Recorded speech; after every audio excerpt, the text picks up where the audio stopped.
안녕하세요. 예, 잠 잘 주무셨습니까? 새 하루가 시작되었습니다.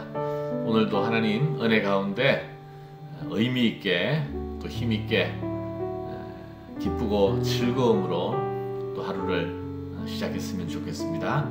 오늘 나눌 하나님 말씀은 고린도전서 1장 26절에서 31절 말씀입니다.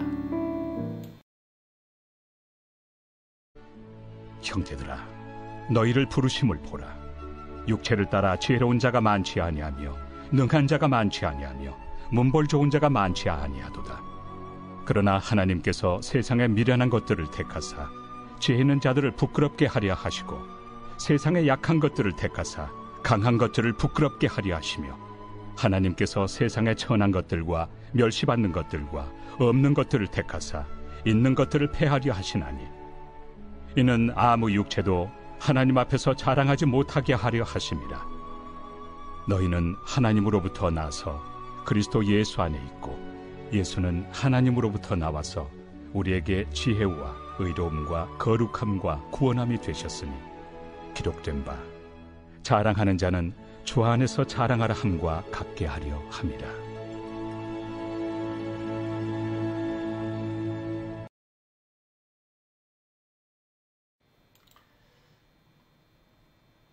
네, 만약 여러분들이 어떤 일을, 중요한 일을 계획하고 있다면 어떤 사람과 일을 하고 싶습니까?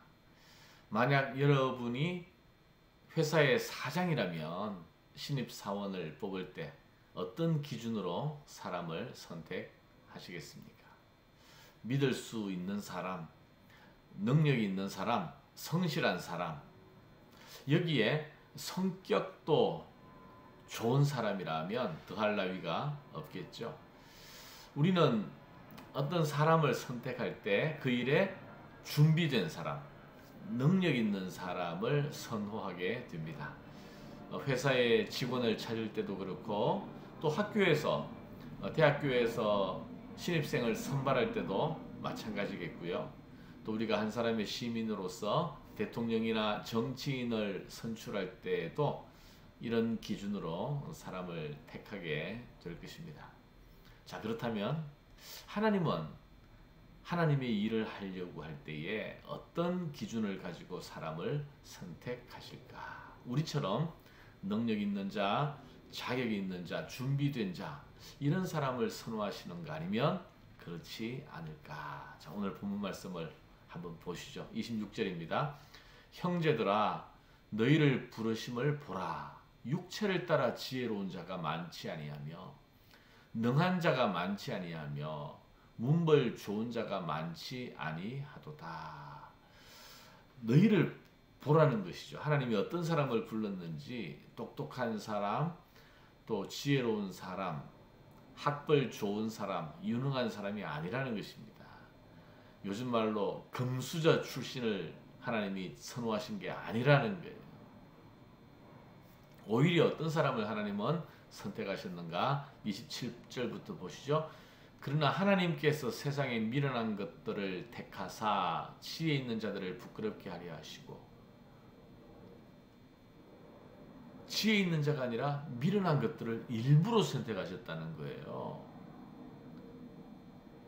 세상에 약한 것들을 택하사 강한 것들을 부끄럽게 하려 하시며, 하나님께서 세상에 천한 것들과 멸시받는 것들과 없는 것들을 택하사 있는 것들을 폐하려 하시나니 이는 아무 육체도 하나님 앞에서 자랑하지 못하게 하려 하심이라. 그래서 하나님은 일부러 미련한 자들, 약한 자들, 천한 자들, 멸시받는 이들, 없는 사람들, 하나님은 평범한 사람이라도 쓰시는 것이 아니라 오히려 평범한 사람을 평범하기 때문에 사용하신다는 거예요. 성경에 보면 실제로 그래요. 여러분, 다윗, 성경의 가장 위대한 인물 가운데 한 사람인 다윗, 사실 2세, 시골에 사는 2세에 모두가 주목하지 않는 평범한 막내 아들이었잖아요. 그렇죠? 모세는 스스로 말하기를 나는 말 재주도 없고 하나님의 일을 도저히 감당할 수 없는 나이가 이미 80이나 된 노인입니다. 그러나 하나님께서 이런 다윗을 선택하시고 또 모세를 선택하시고 또 베드로, 예수님께서 제자들을 한번 불러주셨을 때 한번 보세요. 다 잘난 사람 없습니다. 비천하고 배우지 못하고 갈릴리의 평범한 어부들, 또 사람들에게 조롱받고 있는 세리, 뭐 이런 평범 이하의 사람들을 우리 예수님께서 제자로 불러주셨고 그들을 준비시키셔서 제자로 사용하신 것 아니겠습니까? 여러분, 우리가 하나님 앞에 쓰임받기를 원하신다면, 또 하나님 앞에 부름받은 자로 여긴다면 우리가 잘나서 그런 것 아니에요. 우리가 강하고 배우고 유능하고 힘이 있기 때문에 우리를 부르신 것이 아니라 우리의 평범함, 우리의 연약함, 우리의 비천함이 오히려 하나님이 우리를 부르시고 쓰시는 좋은 조건이 된다. 왜요? 하나님의 영광을 위해서. 하나님의 영광을 위해서. 보세요. 29절. 이는 아무 육체도 하나님 앞에서 자랑하지 못하게 하려 하심이라. 우리가 자랑할 것이 없도록. 우리를 그렇게 그러니까 지금 고린도 교회에 분쟁이 있잖아요. 갈등이 있잖아요. 근데 그 갈등과 분쟁은 결국 교만하기 때문인 것이고 자기가 옳고 자기가 더 유능하다고 생각하기 때문에 그런 거 아니겠습니까? 너희들을 한번 보라. 너희들이 잘나서 그런 것 아니지 않느냐. 그런데 왜 갈등하고 분쟁하느냐.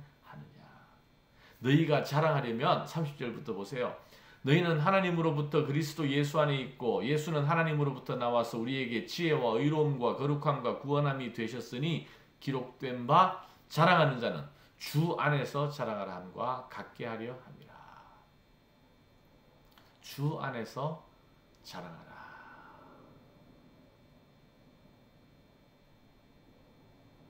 여러분, 혹시 나는 도저히 하나님이 쓰실 수 없을 만큼 작고 보잘것없는 사람이다라고 생각하시는 분이 있습니까? 나는 정말 교회에서 존재감 없는 그냥 이렇게 조용히 있을 수밖에 없는 사람이다라고 혹시 생각하십니까? 여러분, 그거는 겸손함이 아니에요. 열등감입니다. 그건 어떤 면에서 하나님을 향한 불신앙이에요. 왜냐하면 하나님은 우리를 쓰시겠다 그러셨거든요. 우리를 불러주셨거든요. 어떤 목적을 가지고 우리를 불러주셨거든요. 오늘 이 말씀을 우리가 묵상하면서 우리가 나의 것을 가지고 자랑하는 것은 잘못이에요. 그러나 부르심 앞에서 우리가 겸손하되 그러나 우리를 사용하시고 우리를 부르신 목적 앞에서 우리의 가치를 다시 한번 인식하고 여러분 오늘 우리가 또 할 일이 있습니다. 믿음의 삶을 살아야 하는 거예요. 그냥 평범하게 무가치하게 무기력하게 살아가는 것 하나님이 기뻐하지 않습니다. 내가 자랑할 것은 없지만 하나님이 나를 붙잡아 주신다면 우리를 인도하신다면 내 삶은 형통하게 될 것이고 오늘도 하나님의 선한 뜻을 이루고 거기에 쓰임받는 삶을 살겠습니다. 이렇게 다시 한번 하나님 앞에서 결단하고 일어서는 그런 이러한 아침이 되었으면 좋겠습니다. 기도하겠습니다. 하나님 감사합니다. 오늘 또 하나님께서 어떤 사람을 쓰시는지 강하고 지혜 있고 유능하고 잘난 사람을 쓰시는 것이 하나님의 방법이 아니라 바로 약하고 미련하고 무능하고 그러나 경비하게 하나님 부르심 앞에 순종하는 사람을 쓰신다고 말씀하셨습니다. 너희가 자랑하되 주 안에서 자랑하지 너희의 가진 것을 자랑하지 말라고 하셨습니다. 오늘 이 말씀 붙잡고 우리를 의지하지 아니하고 우리를 부르신 주님을 의지하고 우리를 불러주신 하나님의 선한 목적 앞에 순종하며 살아가는 저희들 되게 하여 주시옵소서. 예수님 이름으로 기도하옵나이다. 아멘. 나의 그만 나의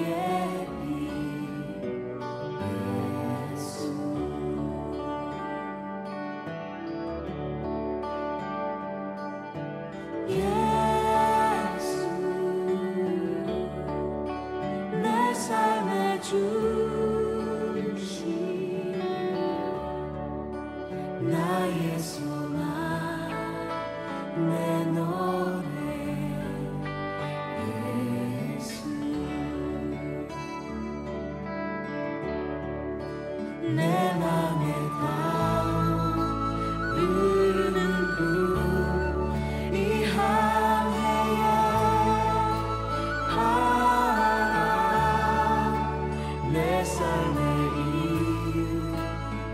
주